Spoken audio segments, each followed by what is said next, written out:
Masyado daw pakialamero ang mga ustad, ulama, at ang mga duat. Actually, ang mga pinupuno lamang ng ating mga ustad, ulama, at mga duat ay yaong mga mali at makasalalang gawain. Dahil kung hindi nila yun papunain o ipinagbabawal, sila ay magkakaroon ng kasalanan sa pagiging pabaya nila sa kanilang lipunan. Kaya naman kapatid, hindi sila mga pakialamero, kundi gusto lang nila maging mapabuti ang kalagayan mo at hindi sila madamay sa parusang ipapataw ng Allah subhanahu wa ta'ala sa iyo. Maaring mahina lang talaga ang iyong pag-unawa o dahil ang kamangmangan sa aral ng Islam, kaya nasabi mo na nakikialam ang mga ustad, ang mga ulama, ang mga duat sa buhay ng may buhay.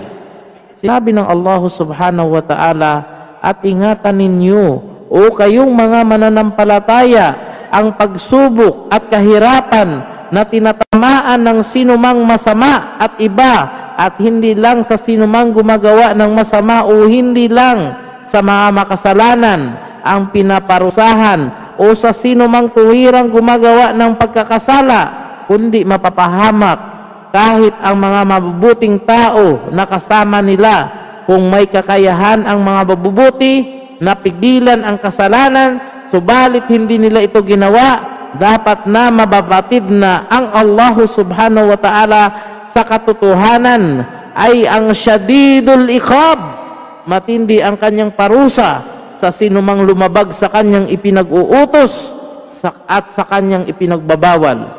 Sinabi ni Sheikh Salih Al-Fawzan, hafidullah, kami hindi namin ipinagsawalang bahala ang pagpapaliwanag, ang pagtuturo ng katotohanan kahit pa ang karamihan sa mga tao ay hindi tanggap ito. Sinabi naman ni Ali bin Abi Talib radiyallahu anhu, sa oras na manahimik ang nasapanig ng katotohanan, mga ustad, ulama at mga duat patungkol sa kamalian ng pagpapaliwanag nito sa mga tao, iisipin ng mga nasapanig ng kamalian na sila ay nasa katotohanan. Gabayan nawa tayo ng Allah subhanahu wa ta'ala sa tawid na landas at ipaunawa niya sa atin ang tamang aral ng Islam. Wallahu alam wa sallallahu ala nabina Muhammad wa ala alihi wa sahbihi ajmain. Assalamualaikum warahmatullahi wabarakatuh.